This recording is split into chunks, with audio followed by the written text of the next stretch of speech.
안녕하세요. 매일 아침 6시 KIU 뉴스 김영울의 편집장의 칼럼 아침마다 지혜를 당신과 함께 깊이 있게 들여다보는 시간입니다. 오늘 저희가 분석해볼 칼럼은 많은 분들이 은퇴 자산으로 고민하시는 금 투자에 대한 이야기예요. 모두가 금은 안전하다고 말하는데 정말 그럴까요? 김영울의 편집장의 칼럼은 오히려 시니어에게 금이 양날의 검이 될 수 있다고 경고하고 있거든요. 오늘 저희의 미션은 그 칼럼을 바탕으로 금이라는 자산의 진짜 얼굴을 보고 노후 자산을 지킬 수 있는 현명한 길을 찾아보는 겁니다. 네, 아주 중요한 주제예요. 특히 요즘처럼 시장이 불안할 땐 어떻게 불릴까보다 어떻게 지킬까가 훨씬 더 절실한 문제가 되죠.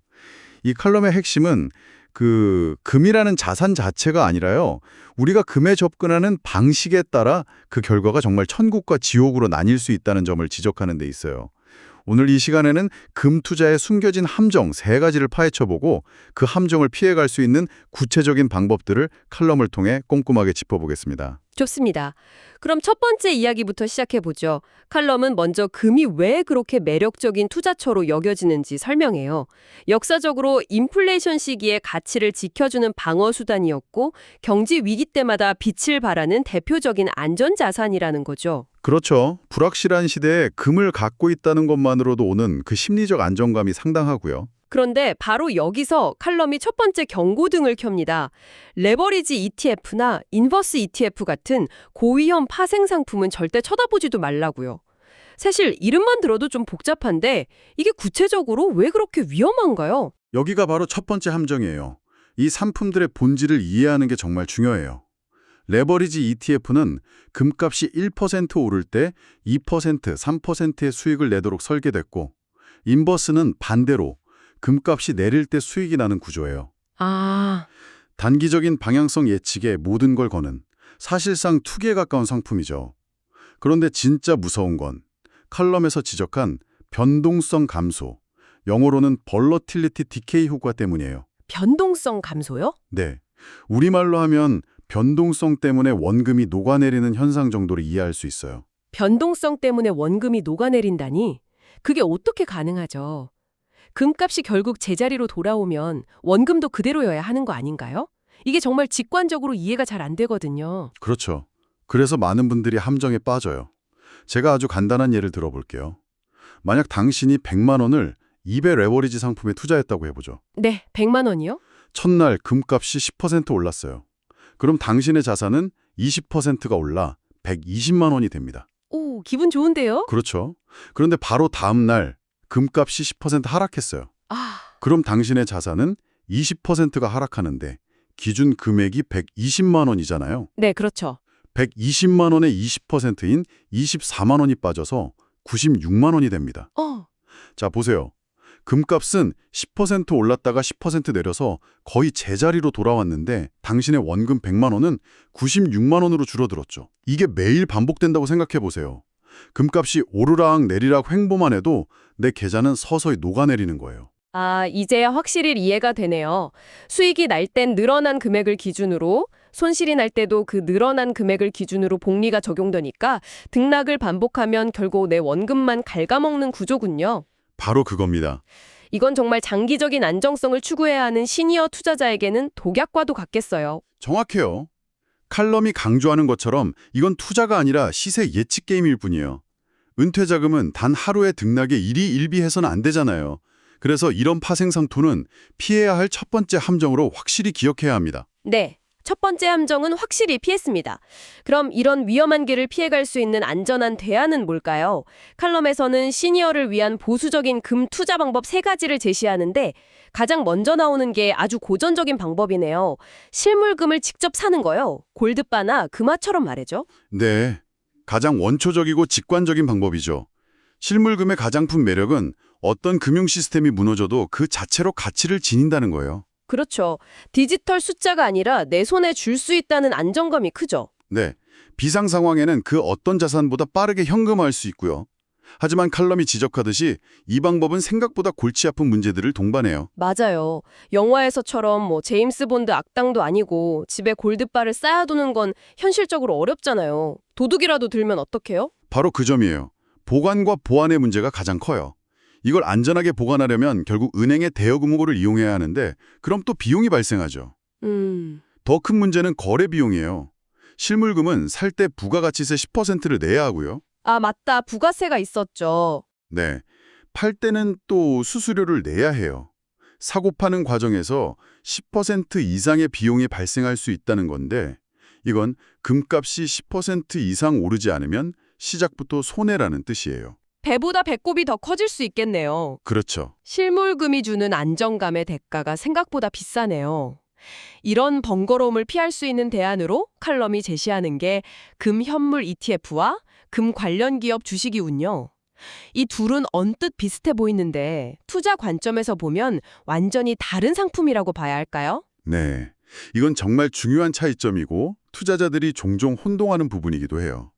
제가 비유를 들어볼게요. 네, 좋습니다. 금 현물 ETF에 투자하는 건 금고에 있는 실제 금에 대한 보관증을 사는 것과 같아요. 아, 보관증이요? 네, 나는 실물을 보관할 걱정 없이 오직 금 가격의 움직임에만 투자하는 거죠.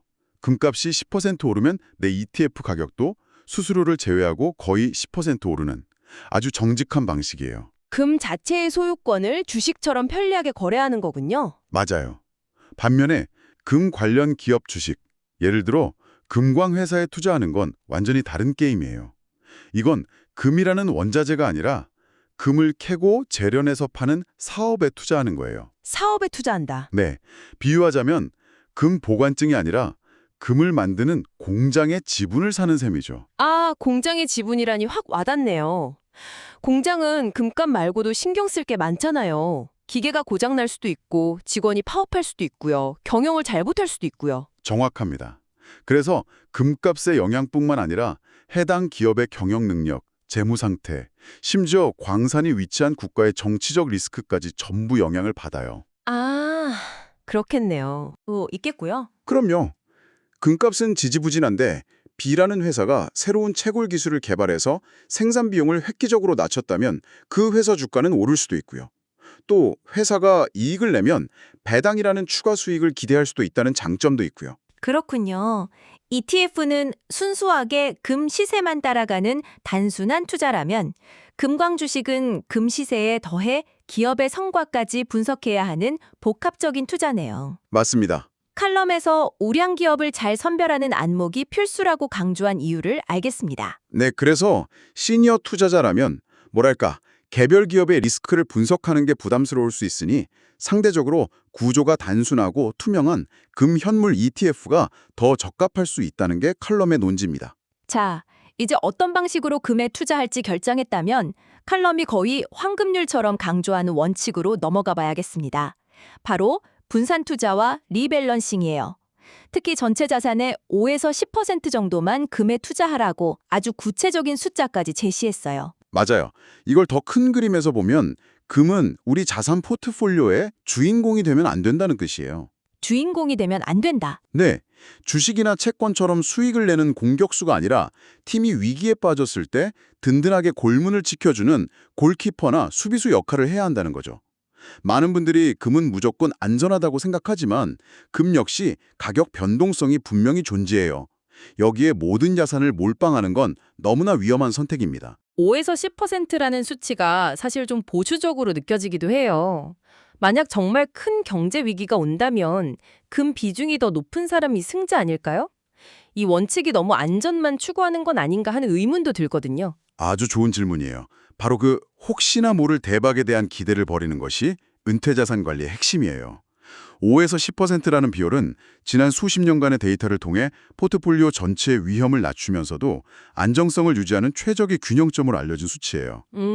데이터에 기반한 거군요. 네, 금은 이자나 배당을 만들어내지 않기 때문에 비중이 너무 커지면 포트폴리오 전체의 장기적인 성장성을 해칠 수 있어요. 보험을 들 때 내 전 재산을 보험료로 내지는 않잖아요. 딱 그 정도로 생각하는 게 좋아요. 위험을 대비하기 위한 최소한의 비용, 즉 포트폴리오 보험료인 셈이죠. 포트폴리오 보험료라는 표현이 인상적이네요. 그럼 리밸런싱에 대한 이야기도 좀 더 해보죠. 칼럼에서는 금값이 너무 올라서 비중이 15%가 되면 초과한 5%만큼 팔아서 비중이 줄어든 주식 같은 자산을 사라고 조언해요. 솔직히 말해서 지금 한창 잘 나가는 자산을 팔고 빌빌거리는 자산을 사라는 거잖아요. 이게 감정적으로 쉽지 않을 것 같은데요. 바로 그 감정을 이겨내기 위해 존재하는 게 리밸런싱이라는 규율이에요. 투자의 가장 큰 적은 탐욕과 공포라는 말이 있죠. 네, 있죠. 리밸런싱은 이 감정들을 시스템적으로 통제하는 아주 현명한 장치예요. 생각해보세요. 금값이 올라 비중이 커졌을 때 일부를 판다는 건 자연스럽게 비쌀 때 파는 셀 하이 행위가 되죠. 아, 그렇죠. 그리고 그 돈으로 상대적으로 가격이 떨어진 주식을 산다는 건 쌀 때 사는 바이 로우 행위가 되고요. 즉, 싸게 사서 비싸게 판다는 투자의 대원칙을 내가 감정적으로 고민할 필요 없이 시스템이 알아서 실행해주게 만드는 거예요. 와, 이건 단순히 비중을 맞추는 기계적인 행동이 아니라 인간의 비합리적인 본성을 극복하게 해주는 심리적인 안전장치군요. 맞습니다. 수익을 좇는 게 아니라 처음 설정한 나의 위험 감수 수준을 꾸준히 지키는 행위라고 봐야겠네요. 완벽한 이해예요. 리밸런싱은 수익률을 극대화하는 기술이 아니라 나의 포트폴리오가 위험한 방향으로 궤도를 이탈하지 않도록 주기적으로 점검하고 바로잡는 항해술과 같습니다. 좋습니다. 이제 시장의 위험을 다루는 법을 배웠다면 칼럼이 마지막으로 경고하는 가장 무서운 위험, 바로 사람에 대한 위험으로 넘어가 보겠습니다. 금융사기에 대한 경고인데 특히 은퇴 자금을 노리는 시니어 대상 사기가 정말 심각하다고 하네요. 네. 어쩌면 시장의 변동성보다 이게 더 치명적인 위험일 수 있어요. 시장에서 잃은 돈은 시간을 갖고 회복할 기회라도 있지만 사기로 잃은 돈은 그냥 사라지는 거니까요. 칼럼에서는 특히 원금 보장, 고수익 확정이라는 말을 경계하라고 신신당부해요. 세상에 그런 투자는 존재하지 않는다고 생각하는 게 가장 안전해요. 최근에 자주 보이는 수법 같은 게 있을까요? 칼럼을 읽는 분들이 실제 상황에서 알아챌 수 있게요. 그럼요. 아주 고전적이면서도 잘 통하는 수법이 있어요. 비상장 주식이나 해외 선물에 투자하면 금 투자보다 훨씬 높은 수익을 안전하게 낼 수 있다고 접근하는 거예요. 아주 그럴듯한 홈페이지나 자료로 보여주면서요. 아, 그럴듯하게 꾸며서요. 네. 심지어 초기에는 소액의 수익금을 실제로 입금해주면서 신뢰를 쌓기도 해요. 봐라, 진짜 돈이 벌어지지 않냐면서 더 큰 돈을 투자하게 유도하는 거죠. 믿게 만드는 거군요. 그렇죠.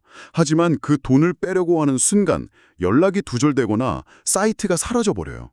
가장 큰 위험은 시장이 아니라 내가 돈을 맡기는 그 플랫폼과 사람일 수 있다는 걸 절대 잊으면 안 돼요. 정말 무섭네요. 소중한 노후 자금을 지키기 위한 마지막 방어선은 결국 의심하고 확인하는 습관이겠군요. 맞아요. 칼럼의 조언처럼 아무리 달콤한 제안이라도 최종 결정을 내리기 전에는 반드시 자녀나 신뢰할 수 있는 금융기관의 전문가에게 크로스 체크를 하는 습관을 들여야 해요. 조금이라도 이상하면 멈추는 용기가 필요합니다. 자, 오늘 김영래 편집장의 칼럼을 통해 시니어의 금 투자에 대해 정말 깊이 있게 파헤쳐 본 것 같습니다. 정리를 좀 해볼까요? 결국 이 칼럼의 핵심 메시지는 금을 사라가 아니라 만약 금에 투자해야 한다면 극도의 신중함으로 다뤄야 한다는 거네요. 네, 맞아요. 시니어의 자산 관리는 수익률 게임이 아니라 위험 관리라는 대전제를 먼저 기억해야 하고요. 네. 금 투자를 할 때는 레버리지처럼 내 이해 범위를 벗어나는 복잡한 상품은 쳐다보지도 말고 골드바나 금 현물 ETF처럼 구조가 단순하고 투명한 방식을 선택해야 한다는 것. 그리고 가장 중요한 것. 네, 가장 중요한 것은 금을 포트폴리오의 주인공이 아니라 전체의 5에서 10% 내에서 균형을 잡아주는 든든한 조연으로만 활용해야 한다는 점입니다. 결국 꾸준히 공부해서 자신만의 원칙을 세우고 그 원칙을 지키기 위해 리밸런싱이라는 시스템을 활용하고 잘 모르는 분야는 전문가의 도움을 받는 것. 어찌 보면 투자의 가장 기본적인 원칙들이 노후 자산을 지키는 가장 확실한 방법이라는 생각이 듭니다. 네, 화려한 투자 기법보다 묵묵히 원칙을 지켜나가는 것이 결국에는 승리하는 길이죠.